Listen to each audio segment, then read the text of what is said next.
Hi. இந்த வீடியோவில் என்னென்னா பார்த்தீங்கன்னா, நம்ம டெட்டில் கேட்ட ஒரு கொஸ்டின் பர்சன்டேஜ் ரிலேட்டடாக கேட்டுருக்காங்க. அது எப்படி சிம்பிளாக ஷார்ட் அவுட் பண்ணலாம் பார்க்கலாம். இதுக்கு ஃபார்முலா எதுவுமே தேவையில்லை. ஜஸ்ட்டு நீங்கள் லாஜிக்கை மட்டும் புரிஞ்சுக்கிட்டா போதும். இப்போது ஒரு எண்ணின் 50% மற்றும் அதே எண் 85% கூடுதல் என்னன்னு கொடுத்துட்டாங்க. 202.5 இல்லைங்களா? அந்த எண்ணின் 60% ஆனது அப்படின்னு கேட்டிருக்காங்க. நமக்கு அப்போ அதில் என்ன நம்பர்னு தெரிஞ்சால் தானே நம்ம அதனால் ஸ்டார்ட் பண்ண முடியும். அப்போ அதுக்கு ஃபஸ்ட்டு நீங்கள் பர்சன்டேஜில் எந்த இது கொடுத்தாலுமே இப்போ 150னா அது 100% எடுத்து எழுதுங்க. 50% எவ்வளோங்க? இதில் பாதி 100% 150னா அதில் பாதி பர்சன்டேஜ் 50% 75. இதில் 50ல் பாதி எவ்வளோங்க? 25%. அப்போ இதில் எவ்வளோ பாதிங்க பார்த்தீங்கன்னா 37.5. சரிங்களா? இதுக்கு ஈஸியாக உங்களுக்கு புரிஞ்சுதுங்களா? அடுத்து 10%னா இதில் ஒரு ஸ்தானம் தள்ளி புள்ளி வச்சிங்கன்னா 10%. அப்போ இங்கேயும் ஒரு ஸ்தானம் தள்ளி புள்ளி வைங்க. அப்போ எவ்வளோங்க? 15 வரும் இல்லைங்களா? இது 10%. அப்போ இதே மாதிரி 1%னா 2 ஸ்தானம் தள்ளி புள்ளி அப்போ இங்கே 2 ஸ்தானம் தள்ளி புள்ளி வைங்க. அப்போ 1.5. எந்த சம்மாக இருந்தாலும் இதுதாங்க ரொம்ப பேஸ் காமன்.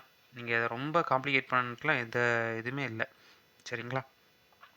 இப்போ பாருங்கள், ஃபஸ்ட்டு நம்ம கண்டிஷன் போகலாம். ஒரு எண்ணின் 50%. நான் உங்களுக்கு ஆன்சரே தெரியல, இந்த ஆப்ஷனை வச்சு போகலாம். சரிங்களா?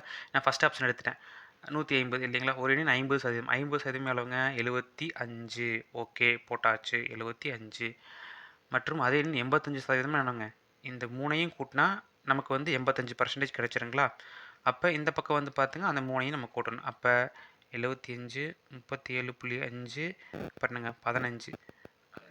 இந்த 5 அப்படி எழுதுவோம். புள்ளி 5 5 10 17க்கு 7 மிச்சம் 1 1 7 8 8 3 11 11 1 12 127.5 இல்லைங்களா? அப்போ இங்கே என்ன எழுதலாம்? 120 சரி இங்கே எழுதுறேன். 75 ஆல்ரெடி 50%. இங்கே 85% எவ்வளோங்க? 127.5. மாற்றி எழுதிட்டுருக்கேன். 127.5 75 இப்படி எழுதிக்கலாம். சரிங்களா? அது ஈஸியாக இருக்கும். இப்போ இங்கே என்ன 5 அப்படி எழுதிடலாம்.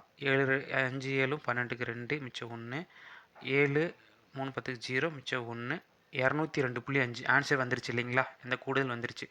ஆனால் நம்ம எடுத்தது பார்த்திங்கன்னா 150. ஆனால் இங்கே தான் நிறைய பேர் இதை ஸ்டார்ட் பண்ணிடுவாங்க. அப்படி பண்ணக்கூடாதுன்னு தப்பு. ஏன் அப்படின்னா அடுத்த கொஸ்டின் நல்லா நீங்கள் அண்டர்ஸ்டாண்ட் பண்ணணும். அந்த எண்ணின் 60% தான் கேட்டிருக்கிறாங்க. அந்த எண் என்னன்னு கேட்கல. அந்த எண்ணின் 60% என்னன்னு கேட்டிருக்காங்க. அப்போ 60% 50% ஆல்ரெடி தெரியும். 50% எவ்வளோங்க? 75. 10% எவ்வளோங்க? 15 இல்லைங்களா? சரி 10% அளவு 15. அப்போ இது ரெண்டையும் கூட்டினா நமக்கு 60%. இது ரெண்டையும் கூட்டினா 90 வந்துடும் இல்லைங்களா? அப்போ 60% எவ்வளோங்க? 90. ஆப்ஷன் சி இதுதான் ஆன்சர். வேற ஒரு சம்மில் வேற ஒரு வீடியோ பற்றி பார்ப்போம்.